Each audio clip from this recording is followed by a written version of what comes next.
Bonjour à toutes et à tous, bienvenue dans Maison Saine. Aujourd'hui, on vous parle de sommeil. Vous vous couchez fatigué et vous vous réveillez encore plus fatigué. Vous avez parfois la sensation de mal dormir sans vraiment savoir pourquoi.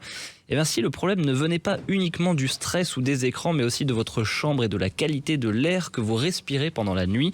Pour en parler, je reçois Manuel Wojcikowski. Bonjour Manuel. Bonjour Grégoire. Oui, on sous-estime énormément l'impact du logement sur la qualité du sommeil. Manuel, dites-nous tout, comment c'est possible que notre logement puisse perturber à ce point notre sommeil ?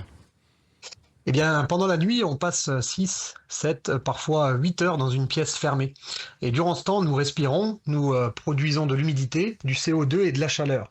Si la chambre est mal ventilée, l'air devient progressivement plus humide, plus chargé et moins sain. Donc même sans bruit ou sans lumière, l'air peut perturber le repos. Exactement, un air trop confiné peut provoquer des sensations d'étouffement, des réveils nocturnes, des maux de tête au réveil, des fatigues persistantes, voire des difficultés de concentration même la journée. Et Emmanuel, l'humidité joue aussi un rôle ?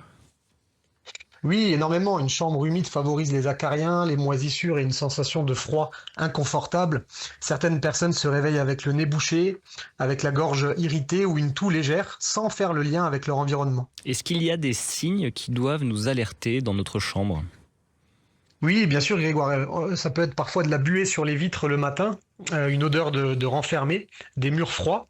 Ça peut être des traces dans les angles ou alors une sensation d'air lourd. Ce sont souvent les premiers indicateurs d'un problème de ventilation ou d'humidité.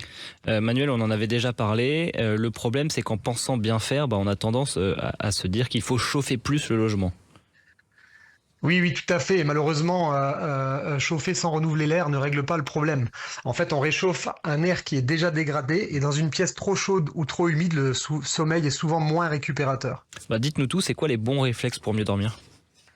Alors, il y a quelques gestes simples qui peuvent vraiment faire la différence, hein. Ça peut être par exemple déjà d'aérer la chambre chaque jour, même en hiver, de maintenir une température autour de 18-19 degrés, éviter de faire sécher du linge dans la chambre, bien sûr vérifier le bon fonctionnement de la ventilation et surveiller le taux d'humidité idéalement entre 45 et 55%. Ce que vous dites, c'est que bien dormir, ça commence par bien respirer.